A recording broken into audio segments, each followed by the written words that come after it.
ओम नमस्ते जी। दिनांक 1 नवंबर 2025 ईस्वी। दिन शनिवार। तिथि दशमी 9-11 तक, तत्पश्चात एकादशी।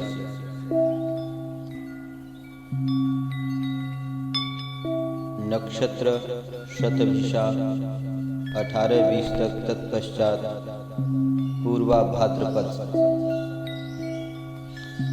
पक्ष शुक्ल, मास कार्तिक, ऋतु हेमंत, सूर्य दक्षिणायन। सूर्योदय प्रातः 6:33 पर दिल्ली में, सूर्यास्त सायं 17:36 पर, चंद्रोदय 14:49 पर, चंद्रास्त 26:46 पर। सृष्टि संवत 1,96,08,53,126, कलियुगाब्द 5,126, विक्रम संवत 2082, शक संवत 1947, दयानब्दाब्द 201। ओम। गायत्री जप का फल। महाभारत युद्ध के बाद सरसैया पर शयन करते हुए भीष्म जी से राजा युधिष्ठिर ने पूछा, हे महाज्ञानी सर्वशास्त्र विशेषज्ञ पितामह, प्रतिदिन किस मंत्र का जप करने से धर्म के महान फल और शांति प्राप्त होती है? भीष्म जी बोले, धर्मज्ञ नरेश, दिन रात जिस मंत्र का जप करने से मनुष्य पापों में लिप्त नहीं होता, वही मंत्र मैं तुम्हें बता रहा हूँ। गायत्र्या न परम जप्यम, गायत्र्या न परम तपः, गायत्र्या न परम ध्यानम, गायत्र्या न परम होतम। अर्थात गायत्री मंत्र से बढ़कर कोई जप नहीं है, गायत्री से श्रेष्ठ कोई तप नहीं है, गायत्री से बढ़कर न कोई ध्यान है और न कोई यज्ञानुष्ठान है। यह मंत्र जपने व सुनने वाले को इस लोक व परलोक में आनंद मिलता है। पूर्व काल में छात्र धर्म का पालन करने और सदा सत्य व्रत के आचरण में संलग्न रहने वाले राजऋषि शिरोमणि यही मंत्र जपते थे। जो मनुष्य किसी सवारी में बैठने पर, विदेश में अथवा राज दरबार में जाने पर मन ही मन गायत्री मंत्र का जाप करता है, वह परम सिद्धि को प्राप्त होता है तथा उसे राजा, राक्षस, दुष्ट पुरुष, अग्नि, जल तथा सर्प का भय नहीं होता। जहाँ गायत्री का जाप किया जाता है, उस घर में अग्नि काष्ठों को हानि नहीं पहुँचाती, वहाँ बाल मृत्यु नहीं होती और उस घर में सांप नहीं टिकते तथा जिस घर के निवासी गायत्री का जाप सुनते हैं, उन्हें कभी दुख नहीं होता और वे परम गति को प्राप्त होते हैं। चंद्र, सूर्य, रघु और कुरुवंश में उत्पन्न हुए सभी राजा पवित्र भाव से प्रतिदिन जप करते आए हैं। गायत्री संसार के सभी प्राणियों की परम गति है। गायों के बीच गायत्री जाप करने से गाय अधिक दूध देती है। जप परायण, होमनिष्ठ और सदा सावधान चित्त ऋषियों का यह परम जप्य तथा गुप्त मंत्र है। देवी भागवत में गायत्री जप। देवी भागवत 12 स्कंद के 8वें अध्याय के ये श्लोक स्पष्टतया गायत्री जप की विशेषता का विधान करते हैं। न विष्णुपासना नित्या वेदेनोक्ता, तो कुत्रचित् न विष्णुजिक्षा नित्यास्ति, शिवस्यापि तथैव च। गायत्री उपासना नित्यः सर्ववेदैः समीरिताः यया विना त्वदः पातो ब्रह्मणस्याति सर्वथा नावता कृतकृत्यत्वं नान्यपेक्षा द्विजस्य हि गायत्री मात्र निष्णातो द्विजो मोक्षमवाप्नुयात् कुर्यादन्यत्र वा कुर्यादिति प्राह मनुः स्वयं विहाय त्वां तु गायत्रीं विष्णुपास्ति परायणः शिवोपास्ति पुरो विप्रो नरकम याति सर्वदा। श्लोक संख्या 88 से 92 तक। अर्थात वेद में कहीं भी विष्णु उपासना का विधान नहीं है, न ही विष्णु दीक्षा नित्य है। वैसे ही शिव की भी गायत्री उपासना तो सनातन है, सब वेदों में इसी का प्रतिपादन किया है, जिसके बिना ब्राह्मण का सर्वदा अधपात हो जाता है। द्विज मात्र भी उतने से ही कृतकृत्य हो जाता है, अन्य उपासना और दीक्षा की आवश्यकता नहीं। गायत्री उपासक द्विज मोक्ष को प्राप्त होता है, अन्य उपासना करे या न करे ऐसा मनु ने कहा है। उस गायत्री को छोड़कर जो द्विज विष्णु की और महादेव शिव की उपासना में लगा रहता है वह सर्वदा नरक में जाता है। बृहदारण्यकोपनिषद के 14 ब्राह्मण का भाष्य करते हुए शंकराचार्य लिखते हैं, संपूर्ण छंदों में गायत्री छंद ही प्रमुख है।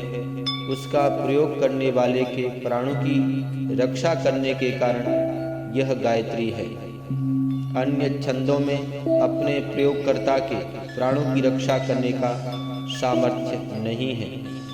बृहदारण्यकोपनिषद के ऋषि ने 7वें मंत्र में यह दर्शाया है कि गायत्री की उपासना जिस कामना से की जाती है वह पूर्ण होती है, और अंतिम मंत्र में गायत्री के विधान के लिए यह कथा लिखी है।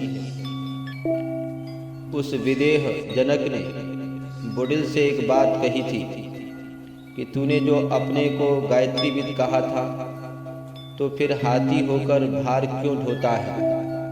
इस पर उसने कहा, हे सम्राट, मैंने गायत्री का मुख ही नहीं जाना था। तब जनक ने कहा, इसका मुख अग्नि ही है। यदि अग्नि में लोग बहुत सा ईंधन रख दें तो वह सभी को जला डालता है। इसी प्रकार गायत्री को जानने वाला बहुत सा पाप करता रहा हो तो भी वह उस सब को भस्म करके शुद्ध पवित्र हो जाता है। मनुस्मृति में गायत्री सहस्रकृत्वस्तभ्यस्य बहिरेतत त्रिकं द्विजः महतोऽप्येनसो मासात् त्वचे बहिर्विमुच्यते। अध्याय 2 मंत्र श्लोक संख्या 79। जो द्विज 1 मास तक बाहर एकांत स्थान में प्रतिदिन 1000 बार गायत्री मंत्र का जाप करता है वह बड़े भारी पाप से भी इस प्रकार छूट जाता है जैसे सांप केंचुली से। त्रिभ्य एव तु वेदेभ्य पादं मदुदुहत तदित्र्यचो ईर्ष्या सावित्र्याः परमेष्टि प्रजापति। परमेष्टि प्रजापति ने तीनों वेदों से तत्शब्द से आरंभ होने वाले गायत्री मंत्र का एक एक पाद दुहा।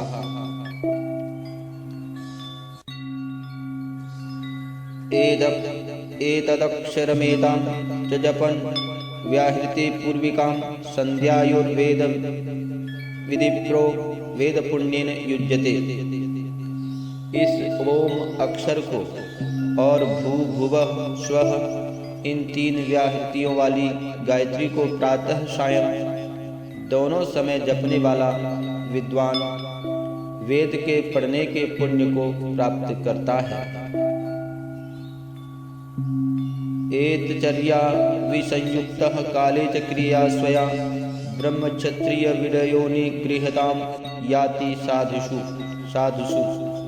इस गायत्री ऋचा के जप से रहित और अपनी क्रिया अर्थात कर्तव्य से छूटा हुआ ब्राह्मण क्षत्रिय वैश्य भले लोगों में निंदा का पात्र बनता है।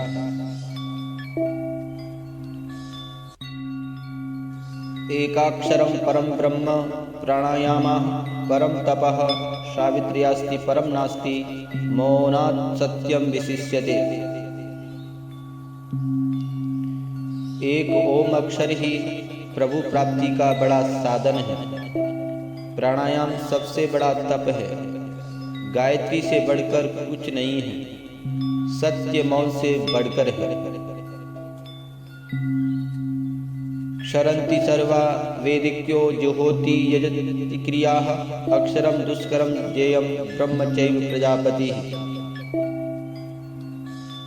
वेदानुकूल यज्ञ इष्टियाम आदि नित्य नहीं, नित्य रहने वाला प्रजापति ब्रह्म है। अर्थात यज्ञादि क्रियाओं का फल तो सांसारिक होने से नाशवान है। गायत्री ब्रह्म ज्ञान तो नाशवान नहीं, ब्रह्म ज्ञान निश्रेयस है और यज्ञ अभ्युदय। मनु जी ने आगे कहा है कि जितने प्रकार के यज्ञ हैं वे सारे के सारे यज्ञ गायत्री जप के 16वें भाग के भी बराबर नहीं, परंतु यह जप भी तभी सफल होता है जब साधक अपनी 11 इंद्रियों को वश में कर ले। एक बार पार्वती ने शिवजी से पूछा कि हे योगेश्वर, आप किस योग द्वारा इतनी सिद्धियां प्राप्त कर पाए हैं? इसके उत्तर में शिवजी ने कहा, गायत्री वेद मातास्ति सा अयोध्या शक्तिर्मता भुवि जगतां जननी चैव त्वामुपासे अहमेव ही। गायत्री वेद माता है पृथ्वी पर, वह आद्या शक्ति कहलाती है, वही संसार की माता है, मैं उसी की उपासना करता हूँ।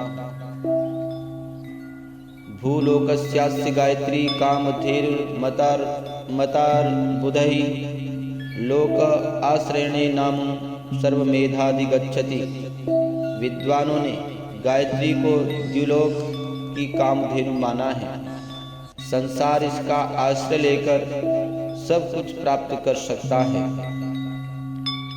अंत में अथर्ववेद का कांड 19 सूक्त 71वें का पहला ही मंत्र यह है, ओम स्तुता मया वरदा वेद माता प्रचोदयन्तां पावमानि द्विजानां आयुः प्राणं प्रजां पशुं कीर्तिं द्रविणं ब्रह्मवर्चसं मह्यं दत्त्वा व्रजत ब्रह्मलोकम्। द्विजों को पवित्र करने वाली, वर देने वाली गायत्री की मैंने उपासना की है। आयु, स्वास्थ्य, संतान, पशु, यश, धन और ब्रह्म तेज आदि मुझे देकर ब्रह्मलोक को पहुंचाने वाली है। अर्थात ये 7 चीजें गायत्री उपासक को मिलती हैं।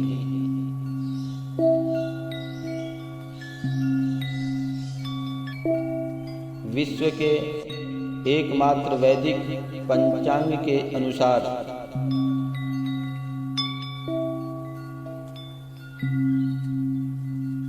आज का संकल्प पाठ।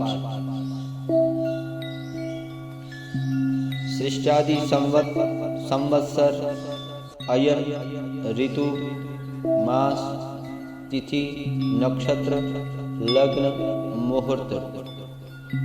ओम तत्सत् श्री ब्रह्मणो दिवसे द्वितीये प्रहरार्धे श्वेतवारः कल्पे वैवस्वते मनमंतरे अष्टाविंशतितमे कलयुगे कल्पप्रथम चरणे एक वृंद शृण्वति कोटि अष्टलक्ष त्रिपंचाशत सहस्र षड्विंशतोत्तर शततमे 1,96 करोड़ 8,53,126 ख्रीष्टाब्दे 82,उत्तरद्विसहस्रतमे 2082 विक्रमाब्दे एकाधिक द्विशतीतमे 201 हृदयानब्दाब्दे काल संवत्सरे रवि दक्षिणायने हेमंत ऋतौ कार्तिक मासे शुक्ल पक्षे दशम्यां तिथौ शतविशा नक्षत्रे शनिवासरे शिव मुहूर्ते भूलोके जम्बूद्वीपे आर्यावर्तांतर्गते भारतवर्षे भरतखंडे अमुक प्रदेशे अमुक जनपदे